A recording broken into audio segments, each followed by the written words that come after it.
Bonjour Linda. Bonjour Philippe. Alors on va reprendre notre propos, alors toujours dans la construction de la psyché de l'enfant, quels sont les processus qui permettent à la construction de la pensée de se mettre en place. On a vu ce lien entre les différentes étapes de construction de la psyché et toute cette richesse que nous apporte la mythologie. Donc on voit bien qu'au début dans la mythologie on a des grands principes, une cosmogonie qui se met en place, Gaïa, Ouranos qui n'ont pas encore d'apparence humaine. Ensuite vient une théogonie avec des figures divines. Donc on a vu la dernière fois que Cronos était dans cet âge particulier avec des figures, des titans, beaucoup de pulsions dispersées. Et aujourd'hui, on va accéder à une nouvelle étape, l'étape de Zeus, et de la construction d'un nouvel équilibre psychique. Alors, en quoi Zeus amène-t-il une particularité par rapport à l'âge de Cronos ? Alors, tu as tout à fait raison de parler de ces séquences dans lesquelles la psyché se construit. On part vraiment de la naissance d'un moment très privilégié et avec une série de séquences qui vont permettre à l'enfant de construire son accès à la conscience. Le nombre de 3 est important. On va le rencontrer souvent, cette série de 3 situations. Donc la première, évidemment, celle dont tu as parlé, dans la théogonie d'Hésiode, on va bien distinguer 3 grands moments. Le premier moment, c'est Gaïa et Ouranos, moment de la naissance. Le moment de Cronos, où une première liberté apparaît par rapport à la précédente, et ensuite le moment de Zeus, où là il y a une véritable presque rupture entre les 2 premiers moments et le 3e moment. Et Zeus, la particularité de Zeus, c'est qu'il va organiser le monde. Alors on peut dire que ça va s'organiser dans la psyché, en quelque sorte. C'est-à-dire que toutes ces pulsions partielles dont tu as parlé, effectivement, vont devoir trouver des objets et vont devoir venir nourrir l'enfant, la psyché de l'enfant, et il va devoir trouver son unité à l'intérieur de toute cette expérience de la perception de ses sens. Alors, comment est-ce que ça se passe ? Eh bien, Zeus, ce qui est intéressant, c'est qu'il va diviser le monde. Il ne va pas vouloir régner tout seul. Il va accepter qu'il y ait des parts qui lui échappent, des parts de souveraineté. Il ne divise pas le monde, il divise la souveraineté du monde. Alors, quelles sont ces parts ? Eh bien, il va tirer au sort le partage du monde. Alors, la première part, eh bien, c'est Poséidon qui va tirer la domination des mers et des tremblements de terre. Et ça, c'est important parce que Poséidon, on le trouve à la fois au début, avec Gaïa. On le présente quelquefois comme le mari de Gaïa. On le trouve aussi à la fin. C'est-à-dire que l'imaginaire, la puissance mythique de la mer, de l'eau, de cette naissance de l'enfant qui jaillit de l'eau véritablement, eh bien, elle est là tout le long de la vie et elle va nourrir la créativité de l'enfant. Donc, première étape, Poséidon. Deuxième étape, Hadès. Lui va s'occuper, Hadès, du monde des enfers, donc du monde souterrain. Et Hadès va avoir comme particularité le casque de l'invisibilité. Et ça, c'est très important parce qu'il y a une part, effectivement, d'acceptation, de néantisation de l'être qui apparaît dans l'existence. Donc, c'est vraiment Hadès qui représente la mort d'une certaine manière, mais la mort qui permet la vie, la limite d'une certaine manière. Ensuite, eh bien, Zeus va naître de cette rencontre entre cette image imaginaire et ce réel, qui va être, lui, l'éclair, la conscience, la foudre. On dit qu'il est le dieu de la foudre. C'est vraiment, il faut le voir comme l'éclair qui jaillit et qui est l'éclair de la pensée, véritablement.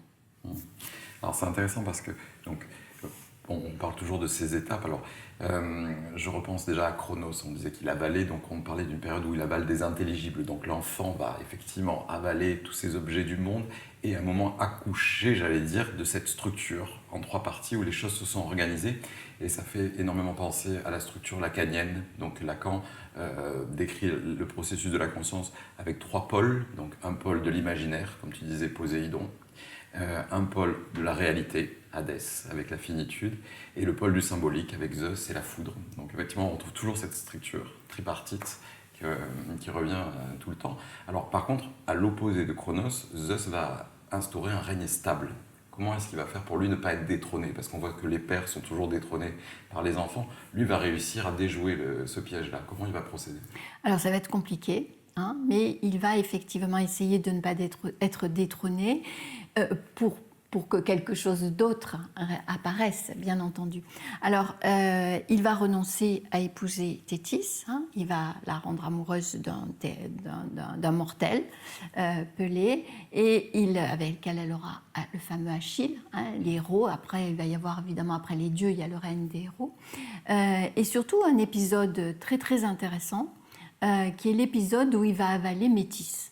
Alors, Vernant et Détienne ont écrit un très joli livre sur Métis, Métis ou les ruses de l'intelligence, qui est un livre magnifique dans lequel ils nous montrent véritablement l'accouchement de la pensée, l'accouchement de l'être de raison. Et donc, qu'est-ce qui se passe? Eh bien,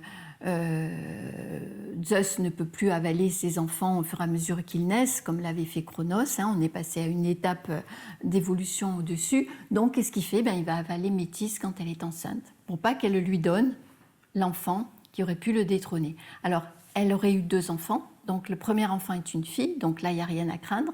Et elle est enceinte de cette fille quand il l'avale. Évidemment, à un moment donné, il va avoir des douleurs terribles à la tête. Héphaïstos passe par là, tranche la tête de Zeus et apparaît Athéna. Et là, c'est pour moi un des mythes les plus extraordinaires de naissance de la pensée.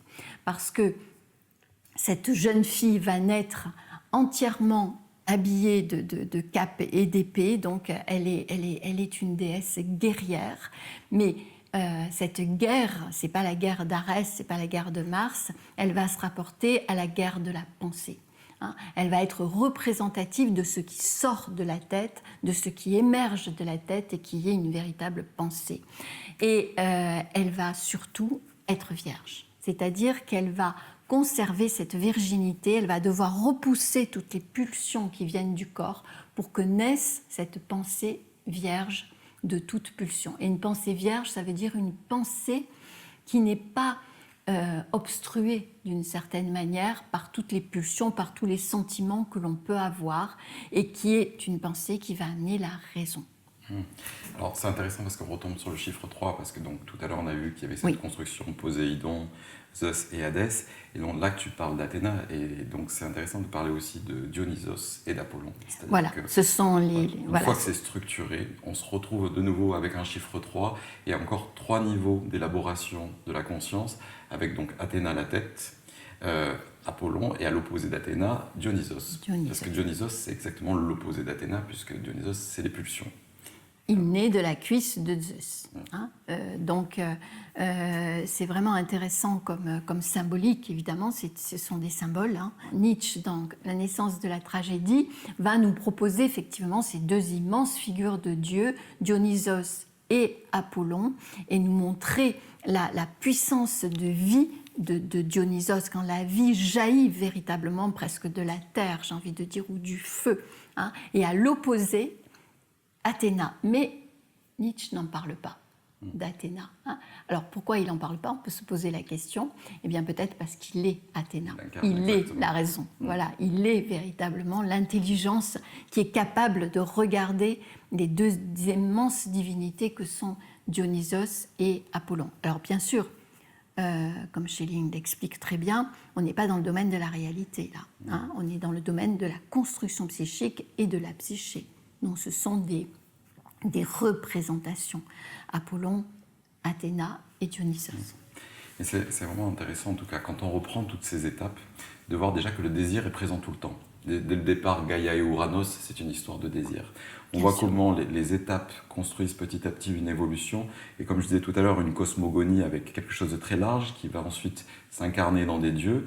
On arrive maintenant à des figures divines bien précisées qui vont étager les 3 structures de la pensée, et enfin ces dieux vont aller accompagner la création et la naissance des hommes.